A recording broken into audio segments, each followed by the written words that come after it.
Hello, greetings and welcome. All right, so as you go through the initiation process, there's a quality of mental space that you'll become aware of very quickly. And this quality mental space is, does your mind naturally contract in and self-reference? Or does your mind sit out and recognize the feelings of others? You walk into a room and you go, oh, I can feel someone just had an argument in here. I can cut the air with a butter knife. Or do you walk into the room and go, oh, I don't feel very good, and reference it to how you feel, or versus reference it to the people that were just inside that space. Now, if you reference it to how you feel, you may be an empath. You're just sensitive to your environment. If you reference it to the environment and it's not your identity, you're just a tuning fork, that's being clairsentient. That means you're feeling that, energy in the environment, and you're going, oh, someone argued in here. So you're not identifying this is my energy, but you're feeling that, this is what took place in this environment. And this can happen with, I use the argument thing because it's very powerful. When two people argue and you walk in, you don't want to be in the room. So it leaves something there that empaths will feel, and clairsentient people will feel very, very, very quickly. So people who come into initiation work are usually one of these two, that they're really energetically sensitive and they're trying to come to terms with it, or they're already clairsentient and they want to learn how to develop the skills further. And these two personality profiles tend to dominate the people who come and train with me. And the reason why those two personality profiles dominate is I use the building the ball qigong exercise as a filter. Anyone emails me, say, I've got one video on YouTube and my Vimeo channel called Building the Ball. If you do that exercise and you can feel energy between your hands, this means you're empathic, you're clairsentient. You can feel energy very easily just by focusing the willpower into the breath, into the stretch, outside the body, into the space between the hands. If you're able to feel that, and it's like, oh, okay, there's a magnetic fluid there, I'm playing with a substantial energy, it means you're in the 1%.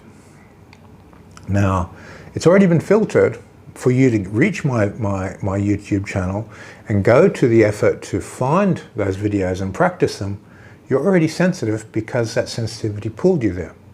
So this is a profile of people who are successful in qigong. If a person can't feel energy naturally, they're going to fail in qigong. Even it doesn't matter how much they want to practice it. If you can't feel, you can't work with energy. Qigong is energy work, to work with qi. In order to work with qi, you have to have a high degree of feeling. You can activate the spirit sense of feeling through focusing the breath into the stretch and moving that will outside of your body in the space in the ball. The reason we concentrate outside the body, if you concentrate inside the body, your body's physiology is going to capture your awareness. You don't want to feel through the nerves, you want to feel through the spirit. And the spirit radiates around the body. So when we put it into the space around the body, your spirit senses wake up. Internal training is to experience things first externally outside the body. And once you're in that wavelength of frequency of vitality and life force and energy, then you pay attention to that frequency inside the body. But if you train to relax and loosen, and you're always inside the feeling of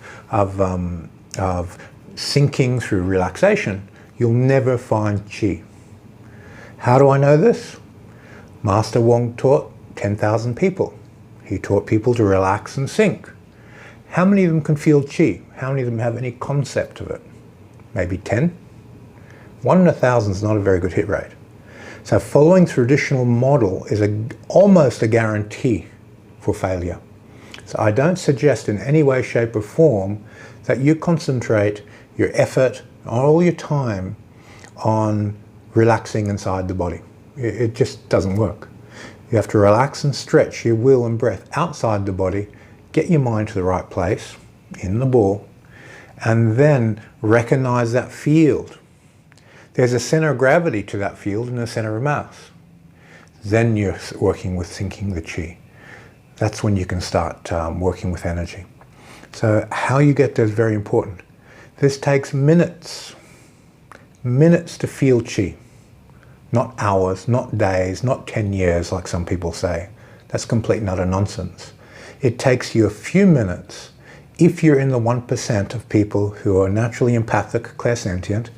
Build the ball, concentrate in the space between your hands, condense your will there, and you're going to feel chi very, very quickly.